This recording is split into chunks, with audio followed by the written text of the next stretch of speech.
Alright, so welcome back everybody. So for this video, I'm going to show you guys how to play Architects of the West Kingdom. So to start us off with, let's talk about how you go about getting victory points in this game, because the player who has the most victory points is the player that's going to win this game. So to do so, let's take a look at one of these player boards here. And it actually tells you all the different ways you can obtain victory points and even lose victory points as well. So these yellow banners indicate, obviously, victory points. So one of the main ways you're going to acquire victory points is by building buildings, basically. That's one of the ways you're going to do that. What does that mean? Well, where are the buildings? So here's the building cards. Each player is going to start with 3 of these building cards. You're going to basically start with 4 of these building cards in your hand. You're going to pick one to keep and then pass it on to the next player. That player is then going to look at the cards you didn't pick, and they're going to pick one as well. And at the same time, they're going to hand you the cards that they didn't pick, and you're going to keep doing this until everybody has 3 cards in hand. So everyone's going to start with 3 of these buildings, and as you can see, this building here, when it is built, one of the things it's going to provide you is at the end of the game, it's going to get you 8 victory points. So that's obviously a huge amount of victory points, and that's one of the main ways you're definitely going to get victory points. And then some of these cards also give you additional benefits. So if you see a lightning bolt, it means it's an instant effect and you have to do it right then and there. And if you choose not to do it, if it's one of those things that you can choose to do, then obviously you'll miss out. So for instance, in order to get 2 gold, so this is a worker placement game. So one of the resources in this game is gold. And so in order to acquire 2 gold, you'll have to discard another building card you're not planning on using, or just another building card in general, to basically obtain 2 gold. And it's not easily attained. Gold is not easily obtained in this game, so it's definitely something worth doing if you're planning on building this library. But basically, that's one of the buildings in the game that you could potentially build that's going to provide you victory points. What are some other ways, however, that you will obtain victory points? Well, another way you can obtain victory points is by basically working to build this cathedral here. And we'll talk about the cathedral later, but that's going to be one of the ways you can acquire victory points, is if you're working on the cathedral, okay? Another way you'll acquire victory points is based on virtue. So here's the virtue tract. This purple banner is the virtue track. And if you're not playing with player powers, then everyone is going to start on number 7, so they're all going to be in the middle on virtue. If you're playing with player powers, you'll have different resources you start with, possibly different cards, different abilities, that kind of thing, and your virtue might be less desirable or more desirable depending on, obviously, your character power. But if you, for instance, at the end of the game, if your virtue is very low, you could easily score -9 victory points if it's 0, or -8 victory points if you only have 1 virtue, for instance. You do get some benefits for having less virtue. So in this game, some of the actions that you take in this game require you to pay silver, which is the currency in the game, right? And sometimes you have to pay silver here as well to the tax stand here.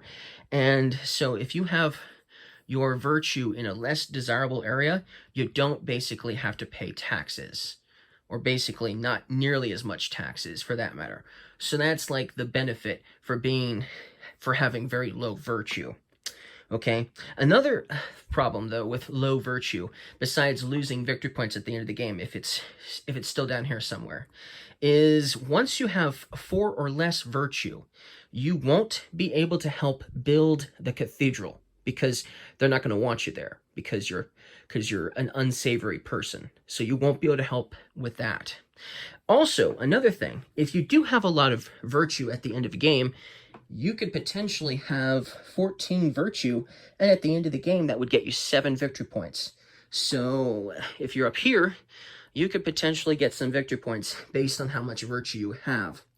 Also, once you reach 10 virtue and up, you are no longer allowed to go to the black market. So one of the areas, because remember, this is a worker placement game, one of the areas you're going to go to, you could potentially go to for a worker, to send a worker to, is the black market. But if you are, you know, very desirable, a very savory person, you can't. So 10 and up, if you're here and up, you can't go here either. So that's the disadvantages to obviously being savory to, or too unsavory, or too savory, for instance. So that's another way you're going to score points. So we talked about 3 different ways you can score points. And then you'll also score points based on how many marble and gold resources you have at the end of the game. So if you weren't able to use all your gold and your marble, so this blue square is marble and this is gold. For each one of these at the end of the game, you're going to score a point each, okay? So that's another way you're going to score points. Another way you're going to score points at the end of the game is if you have at least 10 silver pieces. For every 10 silver pieces, this is 3 silver pieces. For every 10, you're going to score 1 point. So you're not going to score a lot of points for having a lot of money, is what I'm saying. But you can also lose points as well. Sometimes something's going to happen to you, especially if you have a lot of workers in prison, and we'll talk about that later. But if you have a lot of workers in prison, this could potentially happen where you have some debt you'll have to pay off. And at the end of the game, if you're unable to pay your debt, this is one of your debt cards, then you're going to lose 2 victory points as well at the end of the game for each one of these you weren't able to get rid of. So that's another way you could lose points. Also, if you have 2 or more workers in prison, which is over here, then you're going to lose 1 point as well. So at the end of the game, if you have some workers over there. But basically, that's how you score points and how you lose points. So now that we've explained how you lose and gain points, let's talk about, obviously, what you do on your turn, where you're going to go, what you're going to collect, that kind of thing, right? The actions that you can do, right? So in the game, you start with 3 money, okay? You start with 3 silver pieces, but you might need more. One of the ways you can collect more silver pieces is by sending a worker here to the silversmith. And you're going to get 1 silver piece plus 1 more silver piece per worker you have here. So if there's a worker there on the silversmith, that's going to get you 2 silver pieces. Pretty nice, right? But then as you get more workers there, you're going to acquire even more. So if you have 2 workers there, instead of acquiring 2 silver pieces, you're actually going to acquire 3 silver pieces. See?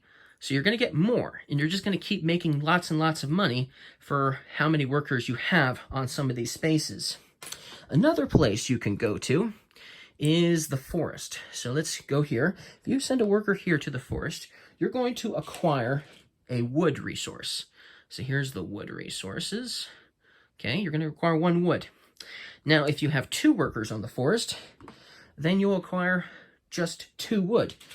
So you'll get 1 per worker, 1 wood per worker you have there. So that's just 2 wood.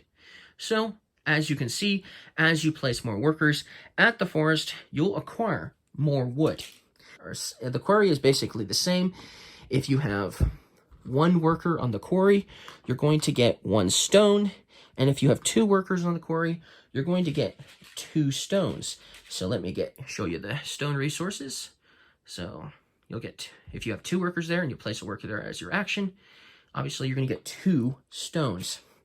Another action you can take is the mines action.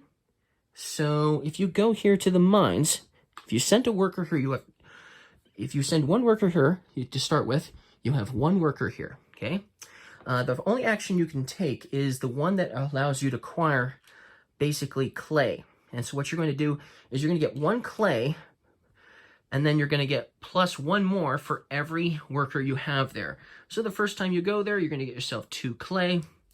If you have 2 workers there, you could get, for instance, 3 clay instead, okay?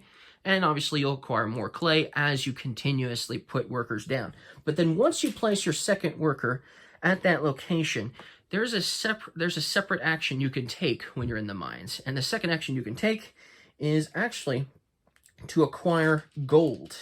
So instead of acquiring clay, you can acquire 1 gold for every 2 workers you have at the mines. If you have 4 workers, you'll acquire 2 gold, for instance. But if you have only 3, then you'll still only acquire 1 gold. So that's obviously some of the main actions, at least when it comes to gathering resources. Now, let's show you some more places you can go. Let's first talk about the workshop. So when you decide to go here to the workshop, you can do one of 2 actions. One action will allow you to spend 4 money to acquire an assistant. If you have a worker here, you can pay 4 money to acquire, or hire, I should say, an associate to help you out. So it's going to cost 4 money to do so.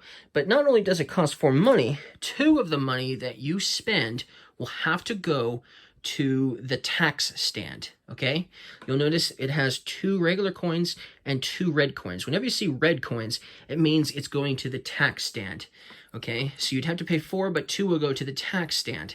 And then you can acquire, but depending on how many workers you have here, you can hire your first associate from the first column, okay? Now, there are 2 ways to basically get your choice of the litter, if you will. So if you have extra coins, for instance, if I was to put a coin here because I really wanted this card instead, but couldn't because I only had 1 worker here, I could put a coin down and then I could acquire this guy or this girl instead, for instance. I couldn't acquire this one because I put the coin on this row. If I wanted to go for this one, I would have to put the coin there. Now, the second way, the easiest way to do it, and the cheapest way to do it, is basically to have another worker there, meaning having another action, taking another action, placing another worker there. Because once you have 2 workers, then you'll have access to these 2 columns here. When you have 3 workers, you'll have access to these 3 columns, and when you have 4 workers, you'll have access to all of them, if you ever have 4 workers there. Okay, then you could go after anyone you want for the same price of 4 coins. But if, for instance, you don't want to spend action after action coming here to try to obviously get a particular associate, to hire a particular associate, you can pay extra coins to the particular row that you're trying to aim for the particular associate that you want to help you out. But then there's a second action you can take while you're at the workshop. The second action you can take is you can basically draw a building card and then get 1 more for every 2 workers you have here. So if it's the first time you go here, you just get 1 building card that you get to draw. But if you had 2 here and you put down your second one, you could get 1 building card plus 1 more because I have 2 workers there. If I had 4 workers there, then I could get 3 of these, for instance. Now, the hand limit is 6, so you'll never get more than 6 cards. And if you do ever get more than 6 cards, you'll have to choose which ones to discard because that's your hand limit, is 6 cards. Now, that's obviously one of the ways you can draw cards, and obviously one of the ways that you can get associates. But there is another way that you can do that. So here we have the black market, and you'll notice we have 3 spots here. Now, one thing I didn't mention so far is you'll notice a lot of these areas have these big circles with open spots. When you place a worker in these locations, it means that you can place as many workers as you want, and there can be multiple different colored workers there, meaning your opponents can go there even though you've got 3 already there, and they can put 3 there if they want, okay? So that works for all of these places except for obviously the Guildhall and the Cathedral is different, but then the black market is also different. You're only allowed to have 1 worker here, 1 worker here, and 1 worker here. And then, if you ever do get all these workers covering up the 3 spots in the black market, what's going to happen is a black market reset. We'll talk about that later because there's actually 2 ways this black market will reset. So first, let's talk about the actions at the black market. One of the actions you can take, and it's only if you go here, is if you pay 2 coins and also lose 1 virtue to go to this location, you can do one of 2 things. You can either, by paying that, you can acquire 1 associate of your choice, okay? You can hire 1 associate of choice for basically the price of 2 money and losing a virtue. So, but it can be any one you want. It doesn't have to be the first column only. You have access to all of the columns, all of the rows through the black market. Pretty sweet deal, right? And then the second action you can do, so if you don't want to do that, you can instead draw 5 building cards. Okay, you can draw 5 of these, look at them, and then decide which one to keep, discarding the rest. So that's another thing you can do with this location here. Okay, that's one of the things you can do. The second action you could take at the black market, for instance, is you could pay 1 coin and lose 1 virtue and put a worker here. Okay, so if you want to put a worker here, let's say there was already a worker here now, you could go here to basically acquire the goods that are on the card. So you would acquire 1 wood and 1 marble from this location if you went there and that was the current card that was on top. Then this would go there, for instance. Then that's 2 actions you can do at the black market. The third action is you could go here, and then for the price of 3 coins and the loss of 1 virtue, so you're going to lose a lot of virtue if you spend a lot of time at the black market. This thing is not going to stay up for very long. It's going to go down for sure. Then you could acquire, for instance, you could acquire these 4 resources. You get a marble, a wood, and 2 stone, for instance. It's just for instance of what you could possibly do there. And then once the black market is full, the black market reset will go into effect. One of the things that will happen is it will cause all of the workers who are at the black market, they will instantly go to prison, which makes sense thematically that they're going to go to prison. So we'll send them to prison. Okay, that's where they're at. And then you will take the top card and put it to this side here, for instance. And then now we need to talk about prison, because more things happen in prison during the black market reset. Okay, so here we have the guardhouse, and this is one of the actions you can take. But as you know, we've got some workers here in prison, and it's a black market reset. So during a black market reset, all the workers that are in prison, if you have 3 or more workers in prison, you're going to lose 1 virtue. Ouch. Okay? So whenever that's about to happen, you might want to think about trying to get them out of there if you can. Another thing that's going to happen is the player who has the most workers in prison is going to receive a debt card. So yellow would receive the debt card because they have the most workers in prison. Okay? But only the person who has the most, and if it's a tie, then you each get a debt card. So obviously that's going to happen there. But that's what's going to happen if a black market reset happens. And then obviously people will be able to go to the black market again because it'll free up those spots again. Okay, so now let's talk about the guardhouse, because that's another action you can take. Now there are 4 different types of actions you can take at the guardhouse, and you can do 1 per worker you have at the guardhouse. One action you can take is you can place a worker there to take all of your workers out of prison.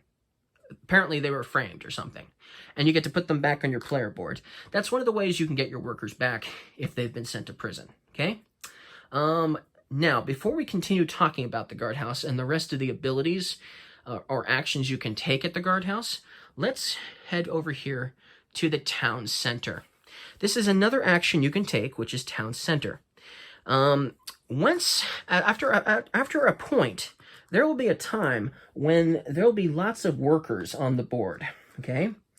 And it's almost criminal how some of these players will acquire all these extra resources, like, ooh, now he's going to get 4 wood going there because he just placed another guy there. Okay, so for every worker you have on the town center, so if I place a worker here for the first time, I can pay 1 coin to the tax stand, okay, and basically have the townspeople arrest some workers. If I'm doing this only once, I can send them to a location of my choosing, and they can take all of the workers of a particular color off of there, okay? You can also take your own workers too. But for instance, if I wanted to take these 4 guys, because it's criminal that there's 4 of them there in this forest, I could put them in, I could basically arrest them. I could send the townspeople to arrest them, and these 4 workers would actually go to my player board, okay? So they would go to this location if I was green, to this location on my player board, okay? That's where they would go. And then if I had an additional worker there, I could do this town center again on the same turn. So let's say I had 2 workers there. I could then take 2 actions. The first coin would have to go to the bank, to the tax stand. That's where the first coin would go. But I could send them to take and arrest the 2 guys from the quarry, for instance. Okay? And then I could pay another coin, but this one would have to go to the bank, not to the tax stand. I could pay another additional coin to arrest another group of workers, including my own. So I could take my own workers, and if you ever take your own workers, you get to put them onto your player board, so that way you can use them again sooner. That's one of the main ways you're going to get your workers back. If you're running out of workers, okay, and you are 0, if you have 0 workers, okay, what are you going to do? When you have 0 workers, you have to spend an action to retrieve only 1 worker, okay? And then that means, what are you going to do in your next turn? Well, you're going to, obviously, if you have money, you're going to need to send them to the town center or something to, find a spot where you have all your workers at, like there maybe, to get some back so you can obviously perform actions again. But that's something to be worried about. You're going to run out of these workers pretty fast, so you're going to want to keep an eye on them for sure, and maybe try to acquire them from a location before your opponent does, because there are benefits to your opponent for acquiring workers. So now let's go back to the guardhouse. Let's say we have some guys there. We have some guys in prison over there as well. And let's say it's my turn, okay? I could, let's say, for instance, green was my opponent, and he had some workers he had captured. So let's say green was my opponent, okay? And he's captured 3 of my workers, okay? One of the actions I could take when I go to the guardhouse, besides simply just retrieving the workers I have in prison, I could spend 5 coins, 2 of which would have to go to the tax stand, or I could take a debt card, and then if I take a debt card, I also lose 1 virtue. So if I don't have the money, but I desperately need my workers back, and my opponent has most of my workers, obviously, I might have to do this, lose a virtue, and take this debt card, okay? If you ever are able to pay off a debt, you will acquire 1 virtue. So that's something, if you are ever able to do that. But that is a possibility that you could do if you don't have 5 coins to pay. But then I could use the 5 coins, if I did it that way, and I could use my worker to acquire the workers that were on my opponent's player board because he had stolen them from me. That's one of the possible actions I could take, okay? Obviously, a second possible action is, for free, I could acquire all of my workers that are in prison. That's a second action you can take. A third action you can take is, if you recall earlier in the video, I had arrested some of purple players' workers. So as another action you can take if you're at the guardhouse, you can get 1 silver piece for each one of these workers that I put into prison. So here I would get 6 money by putting these guys into prison. So that's another way you can acquire money, is by arresting, as an action, arresting workers, and then as a future action, sending those workers to prison. That's another reason why you might want to obviously acquire workers that are on a player board, so that way you can prevent your opponent from getting the money he's going to get by releasing them into prison, okay? So that's one thing you could potentially do, especially if he has a lot of workers. If he had more than 6 there, or 7 or 8 workers, he's going to get a lot of money, so it might be worth paying the 5 to prevent him from getting 8 money, in a sense. Another action you could take, though, there's a 4th action you could take. You could pay 6 coins to basically pay off a debt. So if you have a debt card, okay, and you have enough money, you could spend 6 money, 3 of which will have to go to the tax stand, to pay it off and get 1 virtue in the process. So that's nice. And you hold on to this card because there are certain cards that might give you benefits for debt cards you were able to pay off. Still, that's pretty nifty. That's pretty cool that that's available. So that's obviously the 4th action you can do at the guardhouse. And like I said, you can do 1 action per worker you have there. So if you had 2 workers there, you could potentially do 2 things on the same turn. You could get your guys from prison, and you could even pay off a debt on the same turn, for instance. Or you could get your guys from prison and then send guys to prison on the same turn. So that's one way of planning ahead for sure. That might be something worth doing, is planning ahead in that regards. Another action that you can take is you can send a worker to the tax stand. You're going to lose 2 virtue if you do this, but then you can acquire all of the coins that are in the tax stand for that. So that's a 3rd main way you could acquire money, is by losing virtue. You can basically take all the coins that are on the tax stand. That's another action you can take. The King's Storehouse is another action you can take in this game. When you go to the King's Storehouse, and you can do this per how many workers you have here. So if you have multiple workers and multiple resources, you could do this a couple of times in the same turn. You can pay either 2 stone, 2 wood, 2 clay, or 1 clay, 1 wood, to increase your virtue by 1 point. That's one way you can increase your virtue in this game, is by coming here to the King's Storehouse, giving him some resources to basically earn some favor with the king, so your virtue will go up, okay? Or, this is another way you can obtain marble. This is the main way. You can pay 3 resources of either stone, so any number, any particular order. It could be like 2 stone and 1 wood, or 2 wood and 1 stone, or 3 wood or 3 stone, or whatever.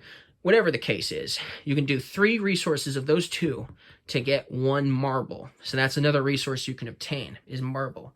And some of the cards that you want to build will require gold and will require marble. So like the library here would require 1 marble. So in order to build a building, you would have to have not only these resources, but you would have to have apprentices that have these icons as well. There are 3 different icons in this game, so it would have to be you'd have to have 2 apprentices with those icons. So, for instance, this patron here, he has one of the icons you would need, and this conscriptor has the other icon, for instance, that you would need. And then you would also have to have the resources to build this building as well. So 4 wood, 2 stone, and 1 marble, okay, for the library. Now, let me talk about the guild hall next, because that is actually what the action you take when you build a card. When you build a building in your town, or just build a building in general, that activates the guild hall. So here's the guild hall.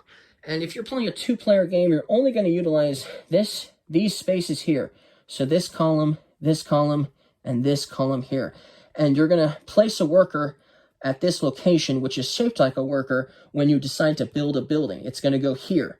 And so as you build buildings down this tract here, you will trigger the end of game eventually. So that's how you'll trigger the end of game, is by when the 12th building is built. That will trigger the end of the game, and whoever built the last building will allow each other player to go 1 more time. They'll get 1 extra turn, basically. But you'll notice there are these little black bags on 2 of these locations. When you place a worker at this location, as in you've built a building, it will cause the king to basically activate a black market reset. And remember, I talked about black market reset. So that's the 2nd way a black market reset will activate, is when that happens, is when these get covered up by workers. So that's how the game is going to trigger the end of the game. So in a 2-player game, each player could potentially build 6 buildings. I mean, that's the way that you'll end a game. Now, the Cathedral is something else you can do. So let me briefly mention this real quick. The Cathedral, when you decide you want to build the Cathedral, to get to this location here, you have to pay a gold, and you have to discard a building card of your choice that you're not going to utilize to move up basically your little banner here up the tract. And then you'll get victory points based on what rows it is in. So if you manage to get it to the 3rd row, at the end of the game, you'll get 7 victory points, for instance. But in order to advance it up and up and up on the Cathedral, you'll have to discard a building card every single time, plus the resources as well. So the first one's a gold. The 2nd row is 4 of these 2 resources. So either 2 stone or 2 wood or 4 wood or 4 stone or whatever. And then the 3rd one would have to be a marble, for instance. And it keeps getting more expensive as you do that. But basically, that's everything you can do as far as taking actions is concerned. But basically, that's the full game. I think I did a pretty good job explaining everything in this game. If you guys liked my explanation of how to play Architects of the West Kingdom, don't forget to leave me a thumbs up, a like on this video, and I'll see you guys again next time. Goodbye.